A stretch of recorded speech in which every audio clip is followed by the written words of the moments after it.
नमस्कार, इन खबर में आपका स्वागत है। बदले बदले से सरकार नजर आ रहे हैं। जी हाँ, योगी 2.0 में कुछ ऐसा ही हो रहा है। सबसे पहले खबर आई कि मुख्यमंत्री योगी आदित्यनाथ ने एक प्रोटोकॉल बना दिया है कि किसी भी मंत्री को उसके हिसाब से स्टाफ नहीं मिलेगा। सबसे पहले कर्मचारियों की कोडिंग होगी, कोड नंबर होगा, लिस्ट जाएगी मंत्रियों के पास, कोड नंबर वाइज आप छांट लीजिए, किसी का नाम आपको पता नहीं होगा। इसको लेकर के मंत्रियों में अभी आप कह सकते हैं कि नाराजगी उपजी रही थी। तब तक दूसरा फरमान जारी हो गया और वो फरमान ये है कि मंत्रियों को प्रदेश से बाहर बिना इजाज़त जाने कि नहीं मिलेगा। दूसरी बात, लग्जरी गाड़ियों की खरीद पे बैन लगा दिया है और कहा है कि दिल्ली आना जाना थोड़ा कम रखिए, दूसरे प्रदेश में जाइए तो इजाज़त लीजिए। और 100 दिन का एजेंडा पकड़ा दिया है कि ये है आपके मंत्रालय का 100 दिन का एजेंडा और मंत्री जी आप भी काम किया कीजिए, उसको स्टडी कीजिए और कैसे लागू करना है उसको देखिए। और जब कभी मीटिंग बुलाई जाएगी तो अपने सेक्रेटरी पे डिपेंड मत रहिए, आपको खुद प्रेजेंटेशन देना होगा, खुद बताना होगा कि आप अगले 100 दिन में क्या करने वाले हैं, उसके बाद क्या करने वाले हैं, आपके विभाग की क्या स्थिति है, खुद मंत्री जी को बताना होगा। अब पहले से ही इस बात को लेकर मंत्रियों में नाराजगी उपज रही थी कि एक तो आप हमारे हिसाब से स्टाफ नहीं दे रहे हैं। इसके पीछे का कारण ये है कि जिस तरीके से प्रधानमंत्री नरेंद्र मोदी 2014 में रायसीना हिल्स पे आने के बाद ये कर दिया था कि किसी भी मंत्री को उसके हिसाब से स्टाफ नहीं मिलेगा, चाहे पीएस हो, चाहे एपीएस हो, चाहे पॉलिटिकल अपॉइंटमेंट हो।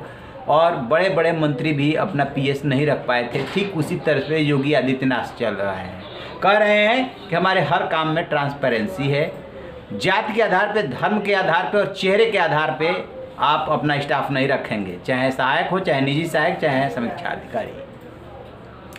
और इधर जो है अब और जो है चूड़ी कस दिया कि आप बिना इजाज़त के प्रदेश से बाहर भी नहीं जाएंगे, काम करेंगे, काम करके दिखाएंगे, उसके बाद समीक्षा की जाएगी। ये तो बात रही मंत्रियों की, जिसको लेकर के नाराजगी उपज रही है। अब दूसरी तरफ आते हैं कि सबसे पहले उन्होंने क्या किया है कि सोनभद्र के डीएम को और गाजियाबाद को एसएसपी को सस्पेंड कर दिया है।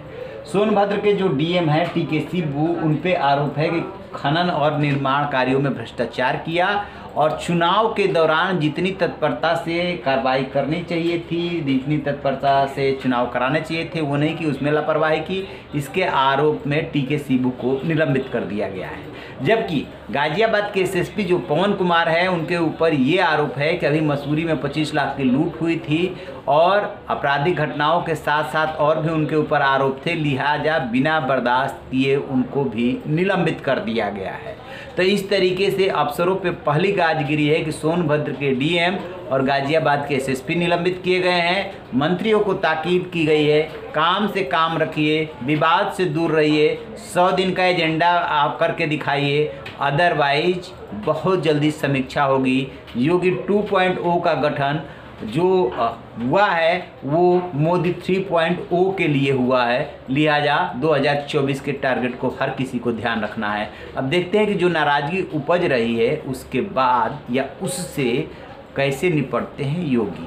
कहा तो यहाँ तक जा रहा है कि जैसे ही मंत्रिमंडल का शपथ हुआ उसके बाद से ही deputy chief minister Keshav Prasad Maurya और ब्रजेश पाठक दोनों योगी से नाराज हैं। आपने वो वीडियो देखी होगी जिसमें कि पहली कैबिनेट की बैठक के बाद प्रेस कॉन्फ्रेंस के लिए जब योगी आते हैं तो कायदे से दोनों डिप्टी चीफ मिनिस्टर को दाहिने और बाईं तरफ बैठना चाहिए था, लेकिन अपनी दाहिनी तरफ योगी ने प्रदेश अध्यक्ष स्वतंत्र देव सिंह जो कि मंत्री भी बनाए गए हैं और उनकी दूसरी तरफ जो है सुरेश खन्ना को बिठा लिया और एक तरफ दोनों डिप्टी चीफ मिनिस्टर को, जबकि ब्रजेश पाठक बैठना चाहते थे स्वतंत्र देव सिंह वाली कुर्सी यानी कि योगी के दाहिने तरफ। वहाँ से शुरू हुई है खींचतान और अब मन माफिक स्टाफ न मिलने और दुनिया भर की बंदिश लगाने से और ये लोग नाराज बताए जाते हैं। नाराजगी किस रूप में और कैसे प्रकट होगी, कैसे प्रस्फुटित होगी, ये देखने वाली बात होगी। जैसे इसको लेकर अपडेट मिलेगा आप साझा करेंगे। रहिए ना बेखबर, देखते रहिए इन खबर। Thank you.